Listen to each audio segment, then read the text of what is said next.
Did your iPhone suddenly feel slower after updating to iOS 26? Are apps taking longer to open, scrolling not as smooth, little stutters here and there? In this video, I'm going to show you why that happens using two identical iPhone 12 side by side and then walk you through step-by-step fixes to speed up any iPhone running iOS 26 or later. And if you recently updated just to keep your Apple Watch or your security up to date, don't worry, you don't have to live with a slow phone.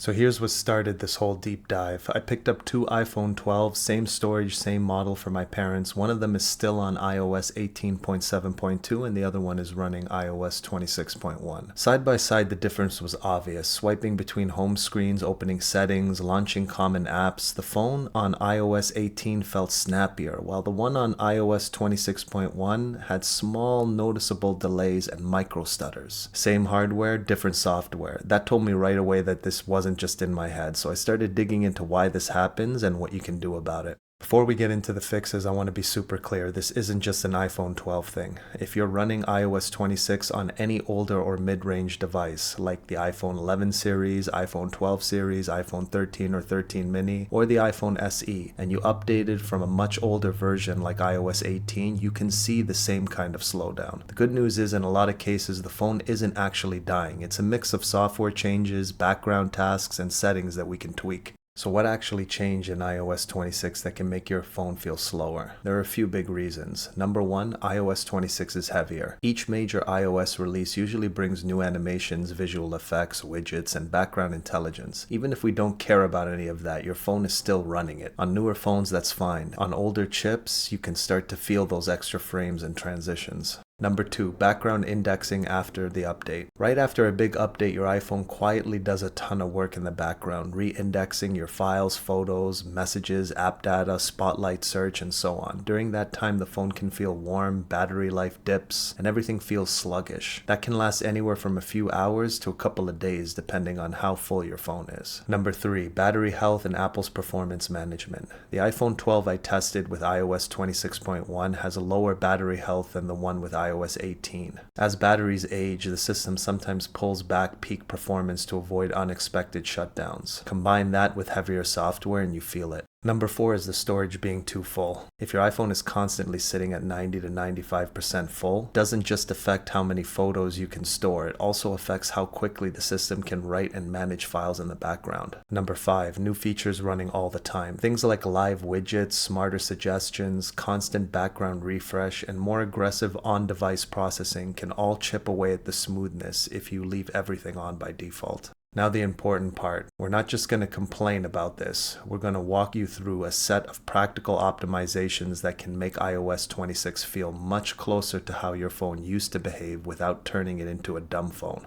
Alright, let's fix it. These steps work on any iPhone running iOS 26, not just the iPhone 12. Follow them in order and let me know in the comments section which step made the biggest difference for you. Fix number one, give it 24 to 48 hours after a big update. If you just updated, give your phone some time while it's on Wi-Fi and plugged in. During the first day or two, iOS is rebuilding indexing, analyzing photos, and optimizing apps. That alone can make your phone feel laggy and hot. If it's been more than a couple of days and it's still slow, move on to the next steps. Fix number two, do a proper restart. It sounds basic, but after a major update, a full restart can clear the weird background processes. Press and hold the power button and volume button, slide it to power off, wait a few seconds, and then turn it back on. A simple reboot can fix micro lag and touch delays more often than you'd think. Fix number three, free up storage, aim for at least 10 to 20% free space. Next, we're going to make sure your phone isn't suffocating in storage. Go to Settings, General, iPhone Storage,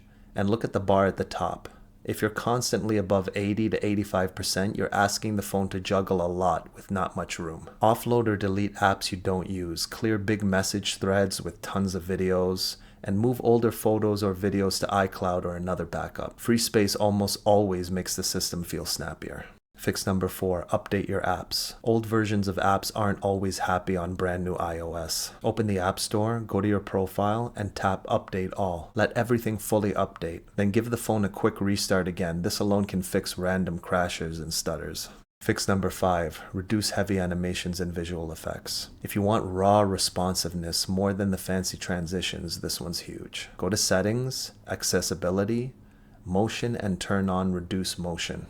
Then go to Settings, Accessibility, display and text, and turn off things like increased transparency or overly dynamic visual effects if you have them enabled. You'll still get a modern iOS look, but with lighter animations that feel much smoother on older chips.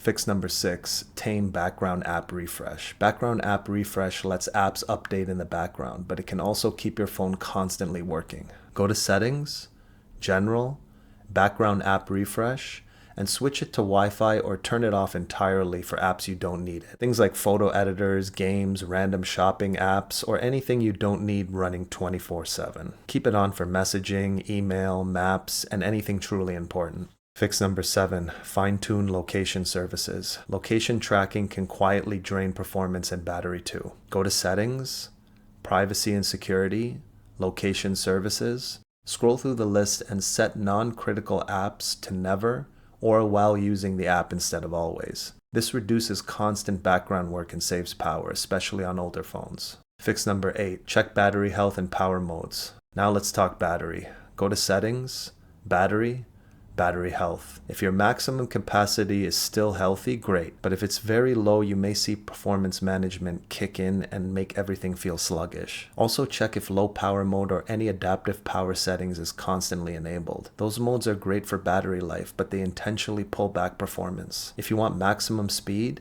turn those off when you're plugged in or when battery isn't an issue.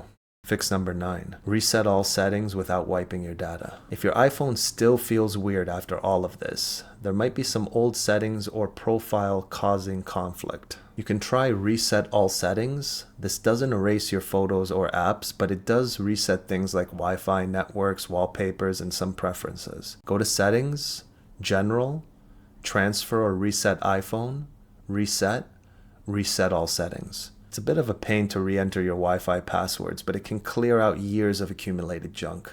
Fix number 10, last resort, encrypted backup and clean restore. If absolutely nothing helped and your phone still feels broken, the cleanest fix is a full backup and restore. Do an encrypted backup using Finder, iTunes, or iCloud. Then erase the phone and set it up again, restoring from backup. It's not fun, but it gives the system a complete fresh install of iOS 26 while keeping your data. So should you avoid iOS 26 completely if you're on an older iPhone? For most people, especially if you care about security, app compatibility, and things like Apple Watch support, I still recommend staying on the latest, most stable iOS your phone can support. But don't just update and suffer in silence. Use the steps in this video to tune your phone and performance, free up storage, tame background tasks, cut some of the heavy visuals, and double check your battery health and power settings. If this video helped speed up your iPhone, let me know which step made the biggest difference down in the comments. And if you know someone whose phone suddenly got slower after updating, share this with them. It might save them from buying a new phone if they don't really need one. I'm Emmanuel from TechInsomnia, and thanks for watching. I'll see you in the next one.